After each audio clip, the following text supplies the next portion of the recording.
Good morning guys, Teacher A here and welcome to Gurong Pinoy sa Amerika. So for today, pag-aaralan natin ay algebraic expressions na kung saan sasagutan natin yung learning task number 2. So ang sabi is, match the verbal phrase in column A with mathematical phrase in column B. So meron lang ako dito yung column A. Iisa-isahin natin siya para makuha natin, matranslate natin ng ayos itong mga words into math symbols. Okay? So, gagamitin natin dito yung mga operations na pinag-aralan natin sa ating learning task number 1. So, ano ba yung mga keywords na dapat nyong makita or tingnan para alam nyo kung anong operation ang gagamitin para ma-translate natin ng maayos itong mga words na to into algebraic expressions. Okay? Start tayo sa number 1. The difference between a number and 5. So, kapag sinabing difference, that means nagma-minus tayo. So, nagma-minus tayo. Lagay natin minus. So, ano ba yung minus? A number. So, kapag sinabing a number, that means variable kahit na anong letter. So, let's say gamitin natin ay M. So, minus natin itong number na to and see 5. So, therefore, ang sagot sa first one is M minus 5. Okay? Dali lang, di ba? Next, number 2. 5 times the sum of a number and 6. So, kapag may nakita kayo na double operation, times, which is nagka-times, of course, and then sum. So, uunahin nyo itong second na operation, yung sum down ng number and 6. So, ina-add yung number, again, kahit na anong letter, pwede, any variable. Let's say, gamitin natin ay A. Yan, A. So, ina-add si A at saka si 6 na kung saan yung sagot nila ay i-multiply because it says here 5 times. So, i-multiply natin sa 5. So, may 5 sa labas. So, in math, kapag may parenthesis, that means minumultiply siya dun sa nasa labas. Okay? Hindi nyo na kailangan 5 times isusulat tong times symbol na to. No. Okay? Kasi yung x na yon, again, is a variable, nire-represent niya yung any number. So, therefore, ang sagot natin sa number 2 ay 5, parenthesis, a plus 6. Okay? Number 3, divide the sum of the squares of a and b by the square of c. So, dito sa given na to, naka-specify na kung anong letters yung gagamitin natin, kung anong variables. So, sabi, sum. So, ibig sabihin, ina-add. Ano yung ina-add? Yung square ni A tsaka square ni B. So, that means naka-exponent sila. May exponent sila. At ang exponent ay, sabi, square. That means 2. So, si A daw, square niya, at saka yung square ni B, ina-add, kaya plus. And then, yung sum nito ay i-divide. So, over sa square ni C. So, si C ay may exponent din na 2. So, therefore, ito yung sagot natin. A squared plus B squared over C squared. Okay? Next, number 4. The square of the sum of a number and 2 increased by 5. So, yung sum daw muna. So, ina-add. Sinong ina-add? Yung number. Again, that's any letter and 2. So, let's say M ulit. So, si M, ina-add kay 2, and then, naka-square yung sum nila. So, i-add, i-square natin. And then, kung ano maging sagot dito ay increased by. So, kapag sabing increase, that means nag-add na naman. Increased by what? By 5. Yan. So, therefore, ang sagot natin sa number 4 ay m plus 2 quantity squared plus 5. And then number 5, the difference. So, kapag sinabing difference, that means nagma-minus tayo. Ano yung mina-minus natin?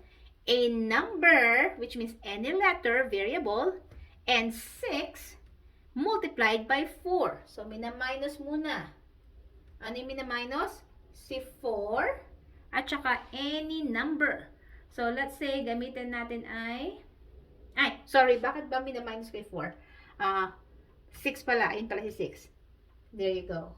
So, the difference of a number and 6, so let's use letter P. Yan, yung difference nilang dalawa, kung ano maging sagot dito, i-multiply kay 4. Yan. So, therefore, ang sagot natin ay 4 times, parenthesis, P minus 6. Okay? So, ganyan lang kadali yung ating learning task 2A. Now, let's move on sa ating learning task 2B. So, learning task 2B, ang instruction is identify the kind of algebraic expression and then i-determine natin yung kanyang type or kind. Sorry, again. So, given yung algebraic expression, i-determine natin yung kanyang type or kind. So, ibig sabihin kung monomial ba siya. Mono means 1. So, isang term lang siya. Or, pwede siyang binomial. Bi means 2. So, that means yung algebraic expression na yun, merong 2 terms. Or, trinomial. Tri means 3. So, tatlong terms niya. Or, kapag marami, 4 above, ang tawag doon ay polynomial or multinomial. Okay? So, yun yung kind. And then, variables. Ito yung mga letters na ginamit sa expression. Degree is the highest exponent.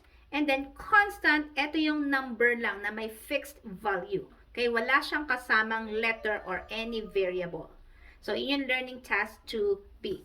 So, simulan natin sa number 1. So, disclaimer, iniba ko yung given para matry nyo namang sagutan. Okay? Anyways, madali lang siya. So, using the model, kayang-kaya nyo sagutan yung inyong module. Okay? Number 1.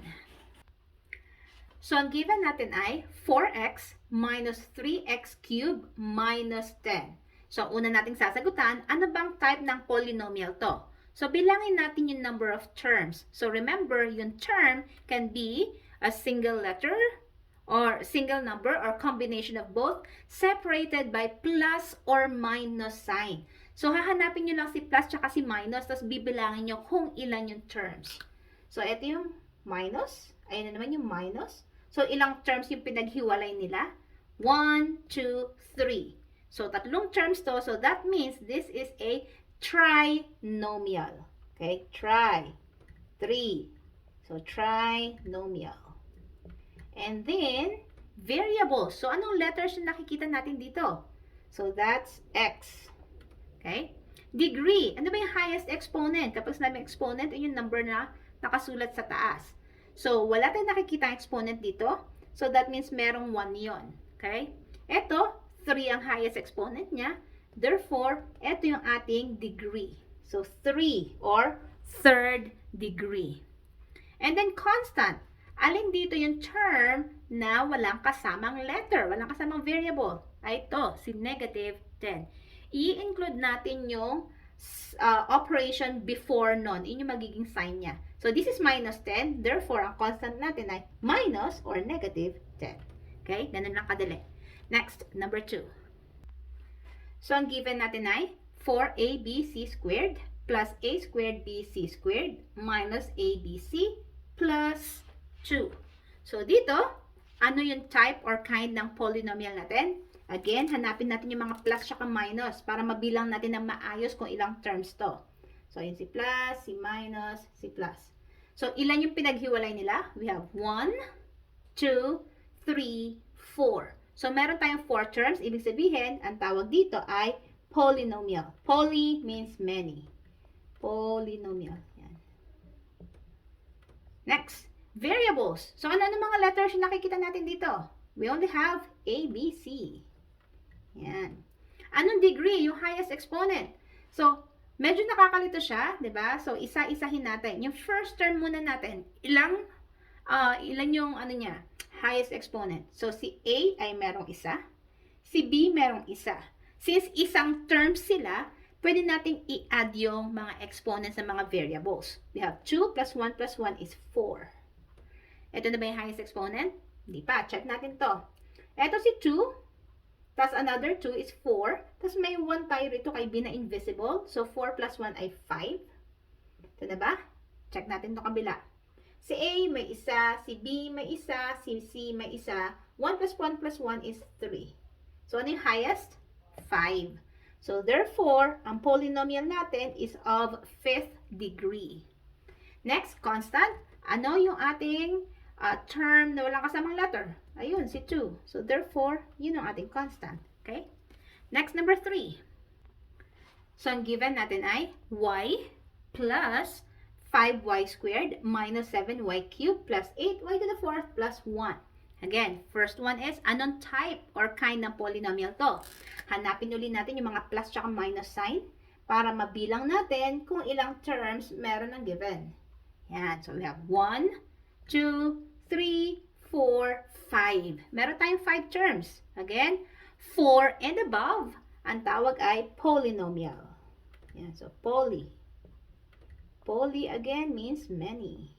So, many terms. There. Variables. Anong letter ang ginamit dito? Y. Highest degree. Degree. Highest exponent. So, ano yung highest exponent sa given? This is 1. Ito ay 2. Ito ay 3. Ito ay 4. So, ang polynomial natin is of 4th degree kasi yun ang highest exponent. Constant. Ano yung walang kasamang letter? Yung nasa dulo, which is 1. Okay? Next, number 4. So, ang given natin ay 5xyz squared plus 14. So, type or kind.